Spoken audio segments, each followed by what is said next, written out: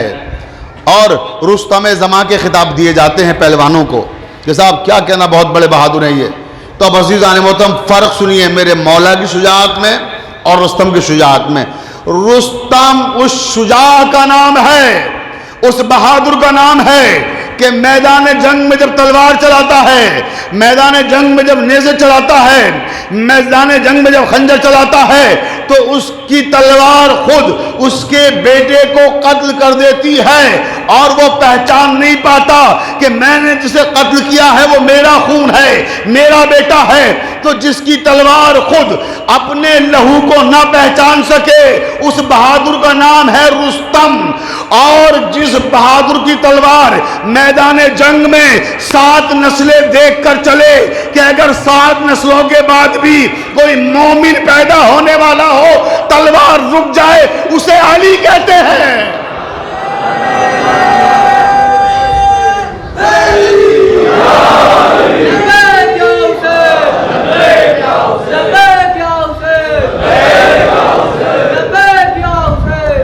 سب مل کے بولیں، مل کے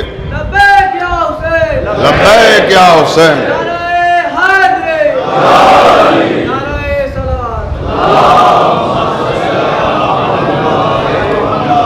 بلند ترین صلوات پڑھیں محمد علیہ.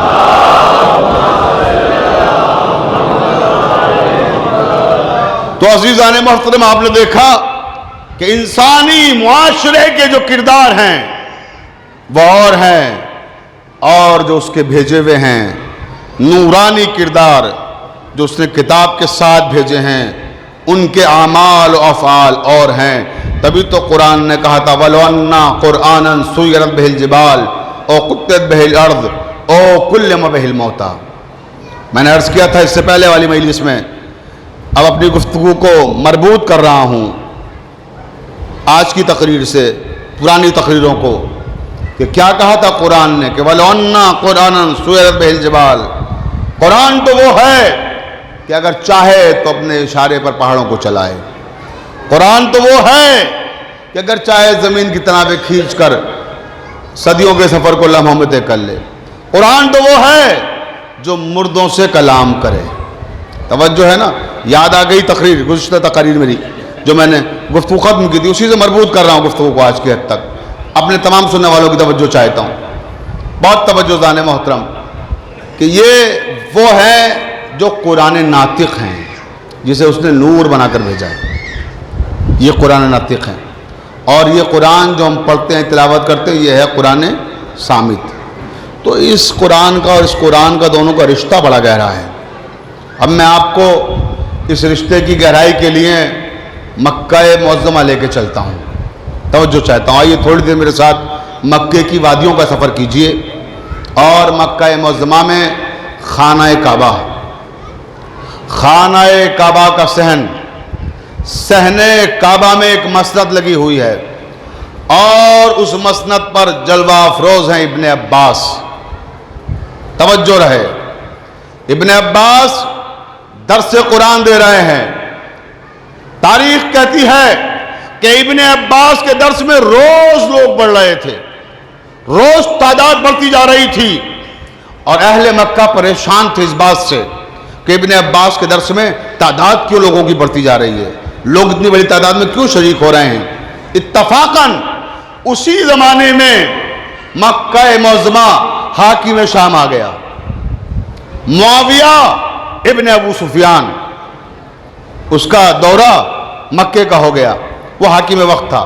جب وہ مکے میں آیا, توجہ چاہتا ہوں آخری آدمی کی, جہاں جہاں تک میری آواز جا رہی ہے, کہ یہ حاکم شام جب مکے آیا تو لوگوں نے اس سے شکایت کی. کس کی؟ ابن عباس کی. کہا ابن عباس یہاں تفسیر قرآن بیان کر رہے ہیں. تو حاکم شام نے کہا بھئی ایسی باتیں کیوں کرتے ہو جس پہ لوگوں کو اعتراض کا موقع ملے. ابھی لوگ کہیں گے نہیں, اگر ہم اس پہ اعتراض کریں گے کہ ابن عباس کیوں تفسیر بیان کر رہے ہیں, تو لوگ ہم سے کہیں گے بھئی کیوں نہ بیان کریں وہ, کیونکہ ان سے زیادہ حق کس کا ہے تفسیر قرآن بیان کرنے کا. ان کے گھر میں قرآن آیا ہے, رسول خدا صلی اللہ علیہ وسلم کے چچا زاد بھائی ہیں, عباس ابن عبد المطلب کے بیٹے ہیں, اور علی ابن ابی طالب کے شاگرد ہیں. آپ کو یاد دلاؤں یہ کون ابن عباس ہیں؟ یہ وہی ابن عباس ہیں جو مسجد کوفہ میں مولائے کائنات سے گفتگو کر رہے تھے. نماز مغرب کا وقت تھا, تو کہنے لگے مولا میں چاہتا ہوں کہ آج کسی آیت کی تفسیر بیان کیجئے. علم تفسیر کے مولائے کائنات کے خاص طالب علم ہیں یہ, انہیں مولا علی نے علم تفسیر سکھایا ہے. تو کہنے لگے مولا آج کوئی آیت کی تفسیر. تو مولا نے فرمایا بولو کس آیت کی چاہتے ہو؟ کہ بسم اللہ الرحمن الرحیم کی تفسیر بیان کر دیجئے آج. توجہ رہے, بسم اللہ الرحمن الرحیم کی تفسیر بیان کر دیجئے. مولا نے کہا ٹھیک ہے. اب شروع کی مولا نے بسم اللہ کی تفسیر. تو بائے بسم اللہ سے شروع ہوئی تفسیر, بے کی تفسیر بھی نہیں. بائے بسم اللہ کے نیچے جو نقطہ ہے اس نقطے کی تفسیر شروع کی, بے کی تفسیر بھی نہیں, نقطے پر گفتگو شروع ہوئی جو بے کے نیچے نقطہ ہے, بسم اللہ کی بھی نہیں ابھی. بائے بسم اللہ میں جو نقطہ ہے اس پہ تفسیر پر جو گفتگو کی مولائے کائنات نے, تو تفسیر کرتے رہے بیان کرتے رہے. ابن عباس کہتے ہیں مولا علی نماز فجر کا وقت ہونے والا ہے. بات کب شروع ہوئی تھی؟ مغرب کی نماز کے بعد. توجہ دیکھیں, یہ شاگرد ہے, ایسے تفسیر حاصل کی ہے اس نے, اتنی توجہ, اتنے انہماک, اتنے التفات کے ساتھ, اتنے استغراق کے ساتھ. تو کہتا ہے مولا صبح ہونے والی ہے, نماز فجر کا وقت قریب آ گیا, اب تفسیر روک دیجئے, اب کل یہیں سے بیان کیجئے گا.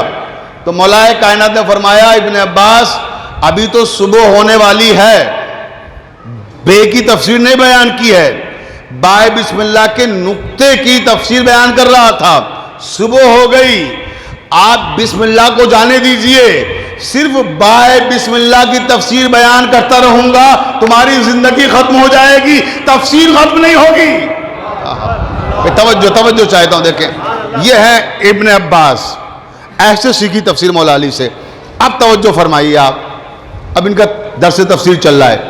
لوگوں نے حاکم شام سے جب شکایت کی تو کہنے لگے کہ اس کو تفسیر کو روکیے آپ, اگر آپ تفسیر نہیں روکیں گے ابن عباس کی تو لوگ ابن عباس کے ذریعے سے مولائے کائنات کے فضائل تک پہنچ رہے ہیں، ان تک رسائی حاصل ہو رہی ہے۔ کہ وہ کیسے؟ تم تو کرو تفسیر بیان کرتے ہیں۔ کہ کمال کا مفسر ہے کہ جب آیت کی تفسیر بیان کرتا ہے، ہر آیت کی تفسیر علی پہ لے آ کے ختم کرتا ہے۔ بھائی توجہ چاہتا ہوں، بھائی توجہ،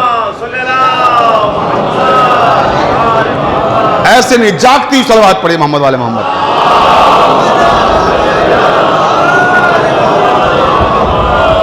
کہ ہر آیت کی تفسیر علی پہ لے جا کے ختم کرتا ہے۔ کوئی آیت ایسی نہیں ہے آج تک جو ابن عباس نے بیان کی ہو اور تفسیر کا اختتام علی پہ جا کے نہ ہوا ہو۔ اب حاکم شام کو بڑی حیرت ہوئی کہ یہ کیسے ممکن ہے، ہر آیت کی تفسیر علی، ہر آیت کی تفسیر علی۔ تو حاکم شام کہتا ہے اچھا ہم خود آج چل کے دیکھیں گے اور ہم ابن عباس کی مجلس کو خراب کریں گے۔ توجہ رہے، ابن عباس کی مجلس کو خراب کریں گے۔ کیوں؟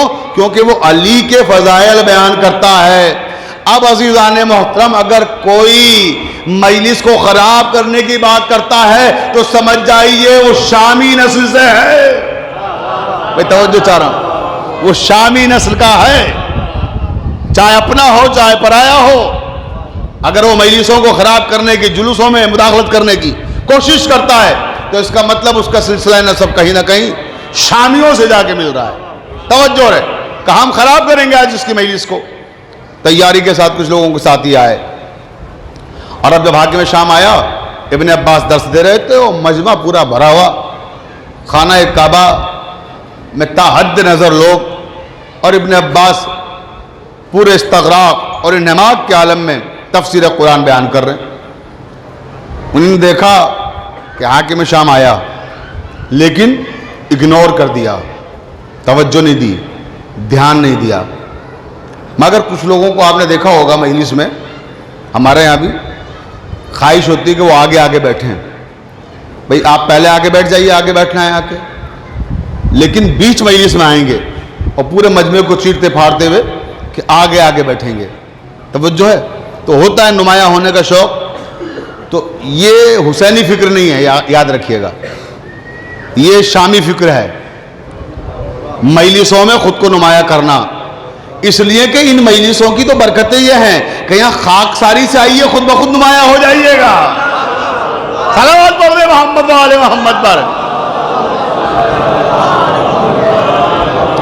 تو فرش ادا کی برکت ہے اس کی۔ توجہ زان محترم، تو ایسی حاکم شام نے کیا، اس نے ادھر سے راؤنڈ لگایا، ادھر سے لگایا کہ ابن عباس دیکھ لیں۔ اچھا آپ جانتے ہیں مولوی بہت چالاک ہوتے ہیں، بہت سے وہ دیکھ لیتے ہیں۔ کبھی کبھی کچھ ایسے افراد ہوتے ہیں جنہیں انہیں عزت دینا ہوتی ہے تو بلا لیتے ہیں پکار کے کہ آگے آئیے، تشریف لائیے، اور کبھی کوئی چاہتا ہے کہ ہمیں دیکھ لیں، وہ دیکھ کر کے نظر انداز کر دیتے ہیں، تو دیکھتے ہی نہیں ادھر، مجمع سے خطاب کرتے رہیں گے، اس طرف دیکھتے رہیں گے، ادھر دیکھیں گے نہیں جب تک وہ بیٹھ نہ جائے بندہ، جب بیٹھ جاتا ہے تب ادھر دیکھتے ہیں۔ توجہ، ایسے ابن عباس نے کیا۔ شاید مولویوں نے یہ ہنر ابن عباس سے سیکھا ہوگا۔ صلوات پڑھتے محمد والے محمد پر کہ ابن عباس نے دیکھا ہی نہیں حاکم شام کو، وہ کبھی ادھر کبھی ادھر 10 آدمیوں کو لیے ہوئے ٹہل رہے ہیں، مجمع دیکھ رہا ہے مگر ابن عباس نہیں دیکھ رہے۔ آخر کار وہ ایک جگہ کھڑا ہو گیا، درس ختم ہو گیا۔ جب درس ختم ہوا اب آبجیکشن، اعتراض۔ اب پوری توجہ چاہتا ہوں اپنے تمام سننے والوں کی۔ آج مجھے احساس ہے کہ جگہ جگہ نظریں تھیں، آپ لوگ تھکے ہوئے ہیں، زیادہ لمبی تقریر بھی نہیں کرنا ہے مجھے، جیسے 1.5-2 گھنٹہ تقریر کر رہا تھا اب نہیں کروں گا۔ آج انشاءاللہ تعالیٰ 1 گھنٹے کے اندر ہی تقریر ختم کر دوں گا، اور میرے خیال سے آدھے گھنٹے کے اوپر ہو چکا ہے، 20 یا 25 منٹ اور بچے میرے پاس۔ صلوات پڑھ محمد والے محمد پر۔ اس کا مطلب یہ واقعی آپ تھکے ہوئے ہیں، صلوات آپ کی بتا رہی ہے۔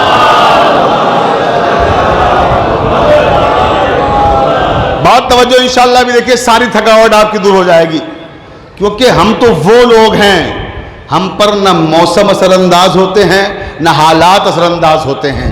علی کا ذکر ہمارے تھکے ہوئے ذہنوں کو تازگی عطا کرتا ہے، علی کا ذکر ہمارے تھکے ہوئے چہروں کو مثل گلاب کے کھلا دیتا ہے۔ صلوات پڑھو نا محمد والے محمد پر۔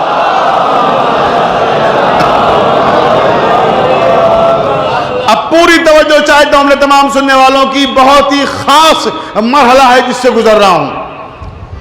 حاکم شام کہتا ہے ابن عباس یہ تم تفسیر قرآن بیان کر رہے تھے؟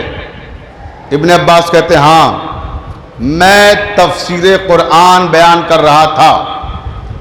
حاکم شام کہتا ہے کہ نہیں، تم تو تفسیر قرآن کے بجائے علی کے فضائل بیان کر رہے تھے۔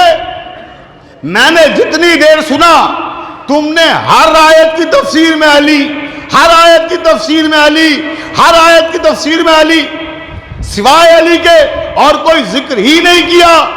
اب جواب سنیں ابن عباس کا، ہماری جان قربان ابن عباس پر۔ ابن عباس کہتے ہیں کہ حاکم شام میں کیا کروں، قرآن میں سوائے علی کے کچھ ہے ہی نہیں۔ توجہ چاہ رہا ہوں، سوائے علی کے کچھ ہے ہی نہیں۔ حاکم شام کہتا ہے ابن عباس کیسی باتیں کر رہے ہو، یہ کیسے ممکن ہے کہ قرآن میں سوائے علی کے کچھ نہ ہو؟ کہ میں سچ کہتا ہوں قرآن میں ہے ہی کچھ نہیں سوائے علی کے۔ پوری توجہ زانے محترم دیکھیں، ابن عباس نے دعویٰ کیا بھرے مجمع میں، حاکم شام نے آبجیکشن کیا بھرے مجمع میں، کہتا یہ کیسے؟ کہ بولو تم کیا چاہتے ہو؟ کہ ابن عباس مجھے یہ بات تمہاری اچھی نہیں لگی کہ تم نے ہر آیت کی تفسیر میں علی کا ذکر کیا۔ ابن عباس کہتے ہیں حاکم شام آیت میں پڑھوں تفسیر تم بیان کر دو، بھی توجہ رہے، آیت میں پڑھ دوں تفسیر تم بیان کر دو، پھر میں دیکھتا ہوں کہ تم کس طرح سے علی کے علاوہ کچھ اور بیان کرو گے۔ حاکم شام نے مجمع کی طرف دیکھا اور کہتا ہے ٹھیک ہے، آیت تم پڑھو تفسیر ہم بیان کریں گے، اور دیکھتے ہیں کیسے علی کا ذکر آتا ہے، دیکھتے ہیں کیسے علی کا ذکر آتا ہے۔ ابن عباس کہتے ہیں میں پہلی آیت پڑھتا ہوں، انما جنود اللہ لیذھب عنکم الرجس اہل البیت ویطہرکم تطہیرا۔ بول اس کی تفسیر کیا ہے؟ توجہ جاگ کے سنیے گا۔ حاکم شام کہتا ہے ابن عباس یہ تو آیا تطہیر ہے، اس میں پروردگار عالم نے محمد اور ان کی آل کی طہارت کا ذکر کیا ہے، اور ابن عباس یہ آیت تو محمد کی بیٹی محمد صلی اللہ علیہ وسلم، محمد مصطفیٰ کی بیٹی فاطمہ زہرا کے گھر میں نازل ہوئی ہے۔ ابن عباس کہتے ہیں کہ تیرا منہ دکھتا ہے یہ کہتے ہوئے کہ یہ آیت علی کے گھر میں نازل ہوئی ہے، یہ آیت علی کے گھر میں نازل ہوئی ہے۔ کہا یہ بات تو ٹھیک ہے، یہ آیت علی کے گھر میں نازل ہوئی ہے، مگر کیا ضروری ہے کہ تم یہی آیت پڑھو؟ ابن عباس نے کہا ٹھیک ہے میں یہ آیت نہیں پڑھتا۔ قُلْ لَا أَسْأَلُكُمْ عَلَيْهِ أَجْرًا إِلَّا الْمَوَدَّةَ فِي الْقُرْبَى۔ بتا اس آیت کی تفسیر کیا ہے؟ کہا یہ آیہ مودت ہے، اللہ کے رسول حضرت محمد مصطفیٰ صلی اللہ علیہ وسلم کو اللہ حکم دے رہا ہے کہ میرے حبیب امت سے کہہ دو کہ اگر تم اجر رسالت دینا چاہتے ہو تو ہمیں کچھ نہیں چاہیے، صرف اہل بیت سے محبت کرو۔ ابن عباس کہتے ہیں حاکم شام بتا اہل بیت میں علی ہے یا نہیں؟ توجہ کہ اس آیت میں علی شامل ہے یا نہیں؟ کہا ہاں کیوں نہیں، اہل بیت میں علی تو ہے، اس میں شامل ہوئے علی، کہاں شامل ہیں، مگر کیا ضروری ہے ابن عباس تم یہی آیت پڑھو؟ کہا ٹھیک ہے میں یہ آیت نہیں پڑھتا۔ وَمِنَ النَّاسِ مَن يَشْرِي نَفْسَهُ ابْتِغَاءَ مَرْضَاتِ اللَّهِ وَاللَّهُ رَءُوفٌ بِالْعِبَادِ۔ بتا یہ آیت کس کی شان میں نازل ہوئی ہے؟ کہا ابن عباس یہ تو آیا ہے شب ہجرت ہے، جب اللہ کے رسول ہجرت پہ جا رہے تھے، اپنی جگہ اپنے بستر پر علی کو سلا کے گئے تھے، اللہ نے علی کا نفس خریدا، اپنی مرضی علی کو دی، اس وقت یہ آیت نازل ہوئی تھی۔ مگر کیا ضروری ہے کہ تم اسی آیت کو پڑھو؟ بھائی توجہ چاہتا ہوں۔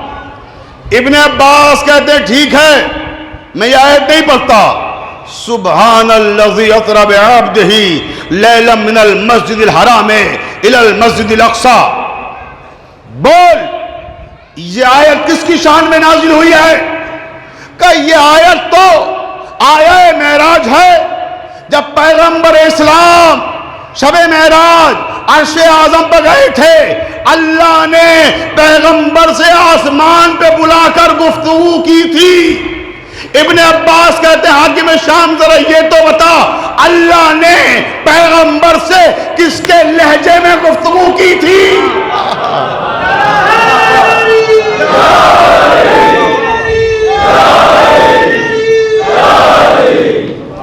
کہ ابن عباس وہ تو سب جانتے ہیں، پیغمبر نے خود فرمایا علی کے لہجے میں گفتگو کی تھی، مگر کیا ضروری ہے کہ یہی آیت پڑھی جائے؟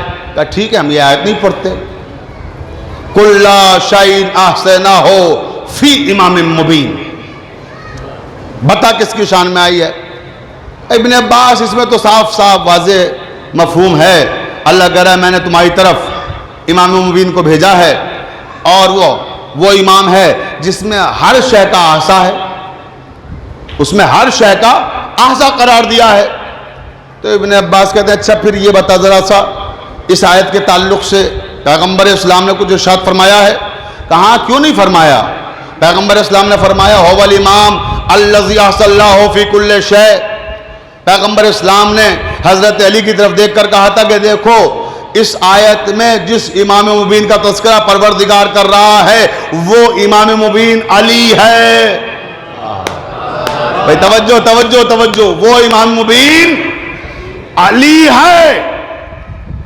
تو کہ پھر اگر کیا ضرورت ہے کہ اسی آیت کو پڑھو، والتین والزیتون وطور سینین ھذا البلد الامین لقد خلقنا الانسان فی احسن تقویم ثم رددناہ اسفل سافلین۔ بتا اس آیت میں کس کا تذکرہ ہو رہا ہے؟ حاکم شام کہتا ہے کہ احسن تقویم سے مراد پیغمبر اسلام نے فرمایا علی ہیں۔ اس آیت میں احسن تقویم سے مراد علی ہیں، مگر کیا ضروری ہے کہ تم اسی آیت کو پڑھو؟ ابن عباس نے کہا ٹھیک ہے میں نہیں پڑھتا۔ یا ایھا الرسول بلغ ما انزل الیک من ربک وان لم تفعل، بول یہ کس کی شان میں آئی ہے؟ کہا رہے ابن عباس یہ تو آیا غدیر ہے، غدیر کے میدان میں آئی ہے۔ کب آئی؟ یہ تو اس وقت آئی تھی جب پیغمبر اسلام کو حکم ہوا تھا کہ علی کی ولایت کا اعلان کر دو۔ بھائی توجہ توجہ چاہتا ہوں۔ یا ایھا الرسول بلغ ما انزل الیک من ربک وان لم تفعل فما بلغت رسالتہ واللہ یعصمک من الناس۔ کہ یہ اسی وقت آئی تھی جب علی کی ولایت کا اعلان ہونا تھا، مگر کیا ضروری ہے کہ یہی آیت پڑھو؟ کہ ٹھیک ہے میں یہ آیت نہیں پڑھتا۔ الیوم اکملت لکم دینکم واتممت علیکم نعمتی ورضیت لکم الاسلام دینا۔ بتائیے آیت کس کی شان میں آئی ہے؟ کہہ رہے یہ تو علی کی ولایت کے اعلان کے بعد اللہ نے کہا تھا کہ آج دین مکمل ہو گیا، اللہ راضی ہو گیا دین سے، نعمتیں تمام ہو گئیں۔ اس آیت کا تعلق بھی ولایت علی سے ہے، مگر کیا ضروری ہے کہ آپ اسی آیت کو پڑھیں؟ ابن عباس نے کہا ٹھیک ہے میں نہیں پڑھتا۔ اللہم ان کان ھذا ھو الحق من عندک فامطر علینا حجارۃ من السماء۔ بتا اس آیت کا تعلق کس سے؟ کہہ رہے اس آیت کا تعلق بھی تو علی سے ہے۔ غدیر میں جب حارث ابن فہری نے عذاب مانگا تھا اللہ سے تو اس وقت کی منظر کشی اس آیت میں کی گئی ہے، مگر کیا ضروری ہے کہ تم اسی کو پڑھو؟ تو کہا ٹھیک ہے نہیں پڑھتا۔ سالا سائل بعذاب واقع، بتاؤ یہ آیت کس کی شان میں آئی ہے؟ کہ یہ آیت بھی غدیر سے تعلق رکھتی ہے۔ جب علی کا دشمن عذاب مانگ رہا تھا تو اللہ نے کہا جیسے ہی سوال کرنے والے نے سوال کیا میں نے ویسے ہی عذاب بھیج دیا، یعنی اللہ نے علی کے دشمن کے ساتھ کوئی رعایت نہیں کی ہے۔ یہ آیت بھی علی کے تعلق سے ہے. ابن عباس مگر کیا ضروری ہے کہ اسی آیت کو پڑھیں؟ ابن عباس نے کہا ٹھیک ہے میں نہیں پڑھتا. انما ولیکم اللہ ورسولہ والذین آمنوا والذین یقیمون الصلاۃ ویؤتون الزکاۃ وہم راکعون. بتاؤ یہ آیت کس کی شان میں آئی ہے؟ کہا ابن عباس اس میں تو اللہ نے 3 ولیوں کی ولایت کا اعلان کیا ہے. ایک خود کو ولی کہا ہے, ایک اس کے نبی کو ولی کہا ہے, اور ایک علی کو ولی کہا ہے. بھئی توجہ چاہتا ہوں, جاگ کے سنیے گا. مگر ابن عباس کیا ضروری ہے کہ یہی آیت پڑھی جائے؟ ٹھیک ہے نہیں پڑھتا یہ آیت. یوم ندعو کل اناس بامامہم. بتائیے آیت کس کی شان میں آئی ہے؟ حاکم شام کہتا ہے ابن عباس یہ بھی تو علی کی شان میں ہے. پروردگار نے فرمایا کہ قیامت کے دن ہر شخص کو اس کے امام کے ساتھ بلاؤں گا, اور پیغمبر نے فرمایا ہے کہ وہ امام علی ہیں. مگر کیا ضروری ہے کہ یہی آیت پڑھو؟ کہا ٹھیک ہے یہ آیت نہیں پڑھتا. والعصر ان الانسان لفی خسر الا الذین آمنوا وعملوا الصالحات وتواصوا بالحق. بتا اس آیت میں جب اللہ نے کہا تواصوا بالحق, حق سے وابستہ ہو جاؤ, تو حق کون ہے؟ کہ پیغمبر اسلام نے فرمایا حق علی ہے, اور کہا کہ حق ادھر ادھر جانا جدھر جدھر علی جائے. بھئی توجہ چاہتا ہوں زان محترم, کہ یہ آیت بھی علی کی شان میں نازل ہوئی ہے. پھر ابن عباس سے حاکم شام کہتا ہے مگر کیا ضروری ہے کہ آپ اسی آیت کو پڑھیں؟ کہ میں نہیں پڑھتا اس آیت کو. وَإِذِ ابْتَلَىٰ إِبْرَاهِيمَ رَبَّهُ بِكَلِمَاتٍ فَأَتَمَّهُنَّ قَالَ إِنِّي جَاعِلُكَ لِلنَّاسِ إِمَامًا قَالَ وَمِن ذُرِّيَّتِي قَالَ لَا يَنَالُ عَهْدِي الظَّالِمِينَ. بتا یہ آیتیں کس کے بارے میں آئی ہیں؟ کہا ان آیتوں میں اللہ نے بظاہر ابراہیم کی امامت کا اعلان کیا ہے, لیکن بباطن ان آیات میں علی کی امامت کا اعلان ہو رہا ہے. توجہ چاہتا ہوں, بباطن علی کی امامت کا اعلان ہو رہا ہے. تو ابن عباس کیا ضروری ہے کہ یہی آیت پڑھو؟ کہ نہیں پڑھتا. فلما بلغ معه السعي قال يا بني اني ارى في المنام اني اذهبك فانظر ماذا ترى قال يا ابت افعل ما تؤمر ستجدني ان شاء الله من الصابرين. فلما اسلم وتولى للجبين وناديناه يا ابراهيم قد صدقت الرؤيا انا كذلك نجزي المحسنين ان هذا لهو البلاغ المبين وفديناه بذبح عظيم. بتا ان آیتوں میں کس کا تذکرہ ہو رہا ہے؟ حاکم شام کہتا ہے کہ ابن عباس ان آیتوں میں تو پروردگار نے علی کے بیٹے حسین کی شہادت کا تذکرہ کیا ہے. مگر کیا ضروری ہے کہ آپ یہی آیت پڑھیں؟ اب خدا کی قسم سہارنپور والوں ساری رات پڑھتا رہوں گا, آیتیں ختم نہیں ہوں گی. آپ کی تھکاوٹ کو محسوس کرتے ہوئے اب روح گرا ہوں یہاں پر, نتیجہ دینے جا رہا ہوں. صلوات پڑھ دے محمد والے محمد پر. ابن عباس نے جو آیتیں پڑھی ہیں ساری رات پڑھتا رہوں گا, ختم نہیں ہوگی, صبح ہو جائے گی, اتنی آیتیں ہیں. اور اسے علامہ مجلسی نے اپنی کتاب بحار الانوار میں 44ویں جلد میں صفحہ نمبر 125 سے یہ شروع ہوتا ہے واقعہ. توجہ رہے کہ حاکم شام کہتا ہے یہ آیت کیوں, یہ آیت کیوں, کیا ضروری ہے کہ یہی آیت پڑھو, کیا ضروری ہے یہی آیت پڑھو. ابن عباس آیتیں پڑھ لیں. اب ترجمہ کون کر رہا ہے, تفسیر کون بیان کر رہا ہے؟ حاکم شام.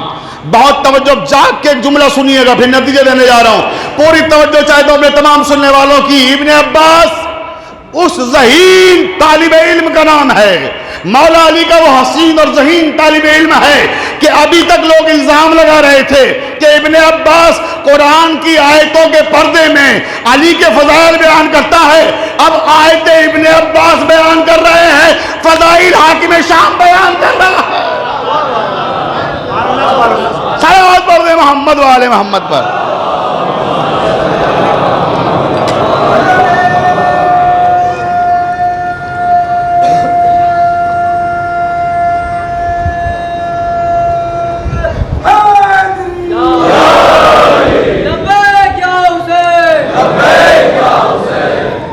صدیوں کے انتظار کا ایسا سلا دیا، صدیوں کے انتظار کا ایسا سلا دیا کہ سارے جہاں کا سر میرے آگے جھکا دیا، اور 13 رجب کو کہنے لگا علی سے خدا کا گھر قبلہ مجھے آپ نے کعبہ بنا دیا۔ نعرہ حیدری، نعرہ حیدری۔ مل کے سب پورا مجمع مل کے جواب دے۔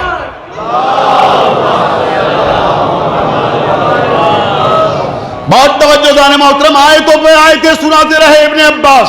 حاکم شام کہتا رہا یہ تو علی کی شان میں مگر یہی کیوں، یہ تو علی کی شان میں مگر یہی کیوں، یہ تو علی کی شان میں مگر یہی کیوں۔ ابن عباس کہتے ہیں حاکم شام میں تھک نہیں سکتا، میں آیتیں پڑھتا رہوں گا، اور تو ان آیتوں کی جب تفسیر کرے گا تو علی سے بچ کر نہیں نکل سکتا۔ بھئی توجہ، ہر آیت کی تفسیر علی۔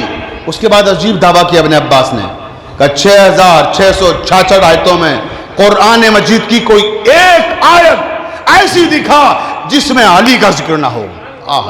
بھئی توجہ چاہتا ہوں، دیکھیں کہ 6666 آیتوں میں یا تو علی کا ذکر ہے، یا علی کے دشمن کی مذمت کی گئی ہے، یا پھر احکام اسلامی بیان کیے گئے ہیں تو علی کے تعلق سے بیان کیے گئے ہیں۔ حاکم شام کہتا کیسی باتیں کر رہے ہو ابن عباس، 6666 آیتوں میں کوئی آیت ایسی نہیں ہے جس میں علی کا ذکر نہ ہو۔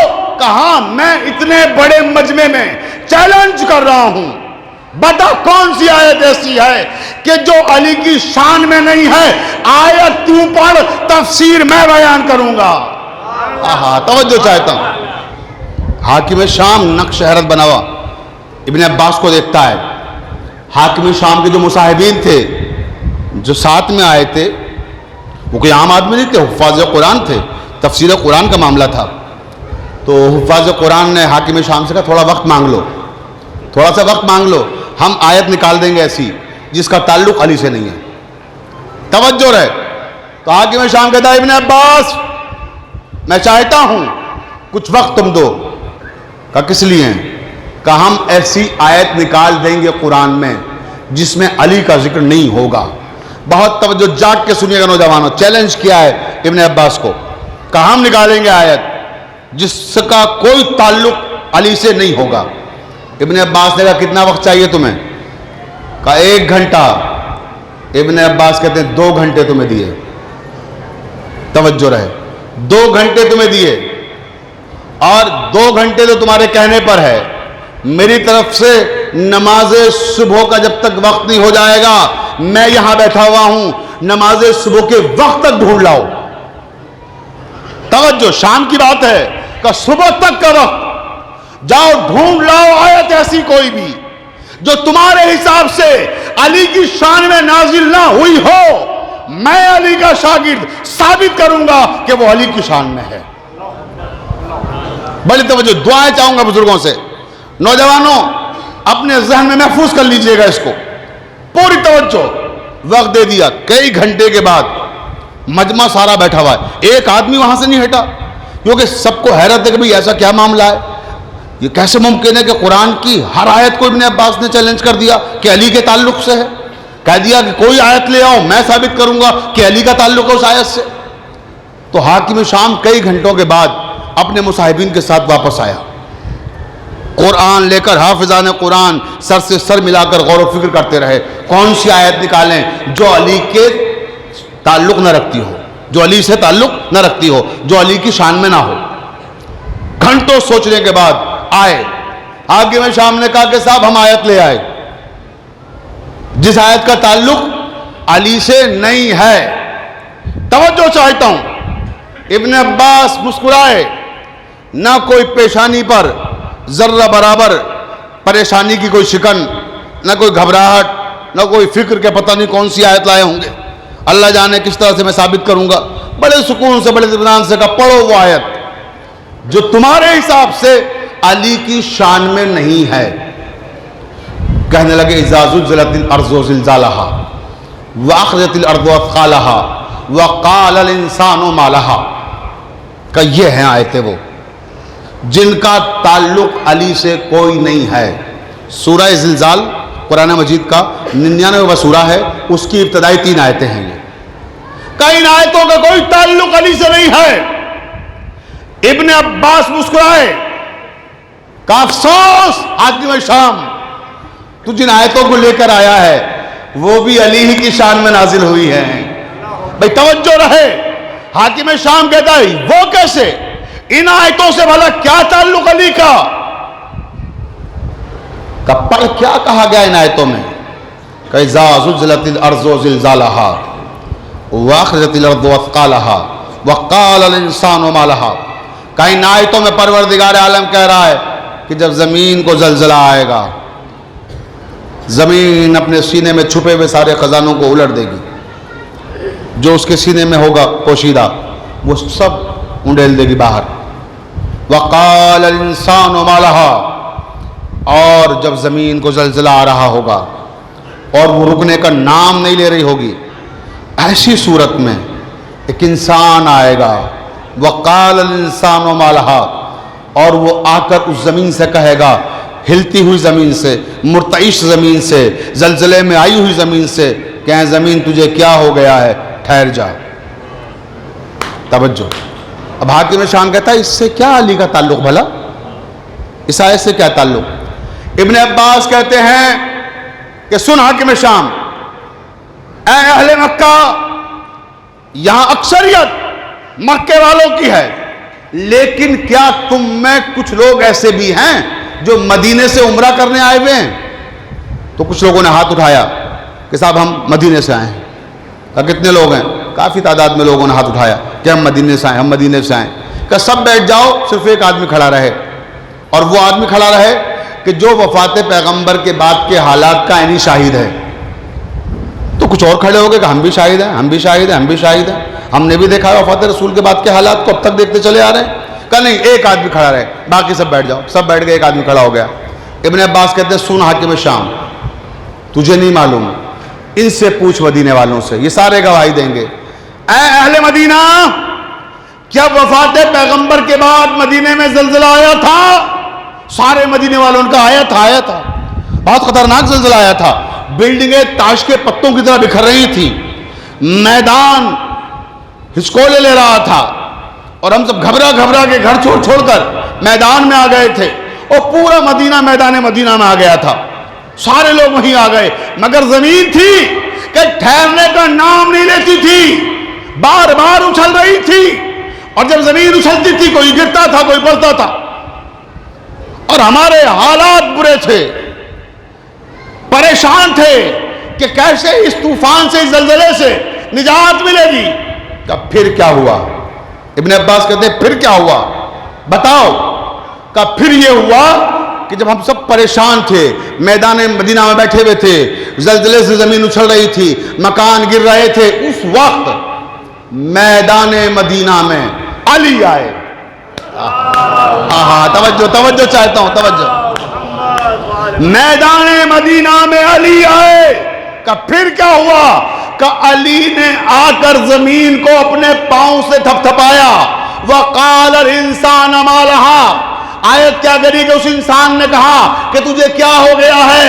اے حاکم شام، تجھے پتا ہے علی نے آ کے زمین سے کیا کہا تھا؟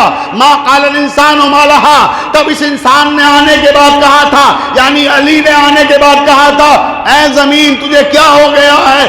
اے تراب تجھے کیا ہو گیا ہے؟ ابو تراب تجھے حکم دیتا ہے ٹھہر جا. اے تراب، ابو تراب تجھے حکم دیتا ہے، جہاں ہے وہیں ساکت ہو جا، ٹھہر جا. پھر کیا ہوا اہل مدینہ؟ کہ زمین ٹھہر گئی. اس کے بعد سے لے کر آج تک مدینے میں زلزلہ نہیں آیا. بھئی توجہ چاہتا ہوں، توجہ عزیزان محترم. ابن عباس کہتے ہیں بول حاکم شام بڑے غرور کے ساتھ آیتیں لے کر آیا تھا کہ ان آیتوں کا علی سے تعلق نہیں ہے. سن لیا ان آیتوں کا علی سے کیا تعلق ہے؟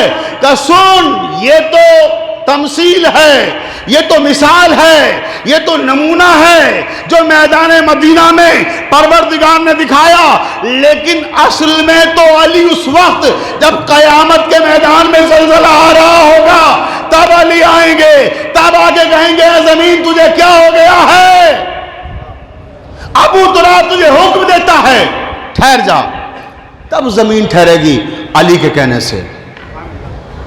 تو حاکم شام کہتا ہے اچھا تو یہ آیتیں بھی علی کی شان میں۔ بس عزیزان محترم، اس جملے کے لیے میں نے اتنی زحمت دی تھی، ختم ہو گئی تقریر۔ آخری جملہ عجیب فقرہ کہا، پوری توجہ چاہتا ہوں میرے تمام سننے والوں کی۔ حاکم شام کہتا ہے گھبرا کے پریشان ہو کے غصے کے عالم میں کہ ابن عباس تم نے تو ان آیتوں کا تعلق بھی علی سے نکال دیا، ان کی تفسیر میں بھی علی کو لے آئے، اس کا مطلب تو یہ ہوا کہ جب تک قرآن رہے گا تب تک علی رہے گا۔ صلوات پڑھ دے محمد والے محمد پر۔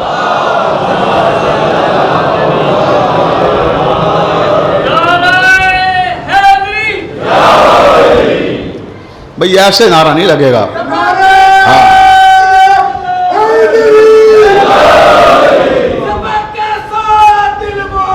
علیم مولا، علیم مولا، علیم مولا، علیم مولا، علیم مولا، علیم مولا، علیم مولا، علیم مولا۔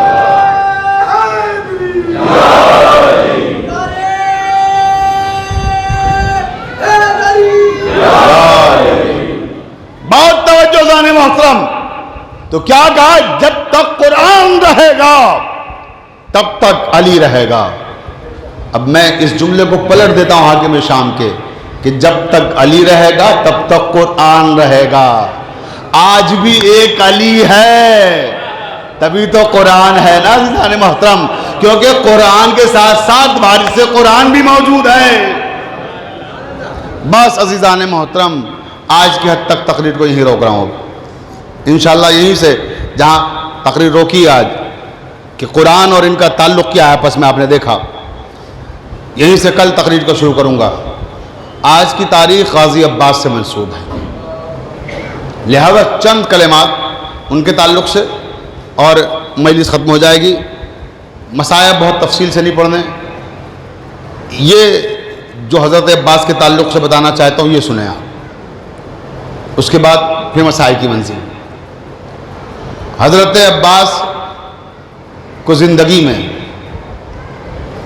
کبھی بھی جنگ کرنے کی اجازت نہیں ملی،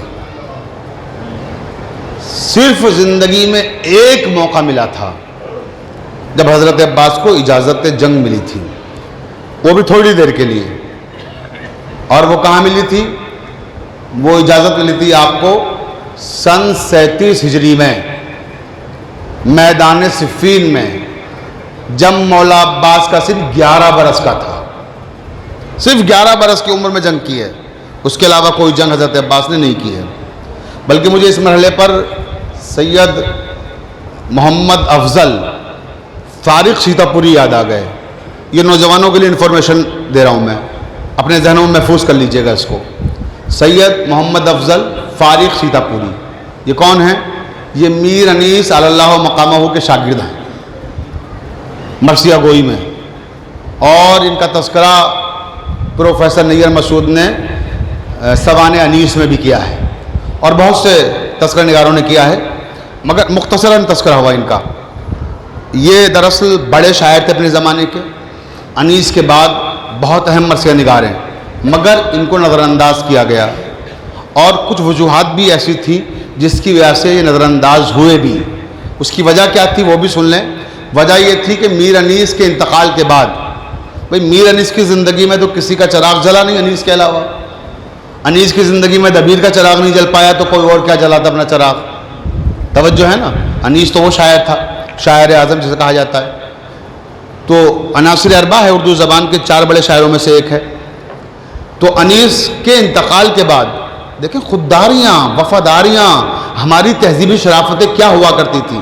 نوجوانوں دیکھیے اس کو اور محسوس کیجئے گا، انیس کے انتقال کے بعد فارغ سیتا پوری کبھی لکھنؤ نہیں آئے۔ لکھنؤ اور سیتا پور میں کتنا فاصلہ ہے؟ مشکل سے 70 کلومیٹر کا فاصلہ ہے، جتنا یہاں سے دہرادون ہوگا 70-72 کلومیٹر شاید ہوگا یہاں سے، اتنا ہی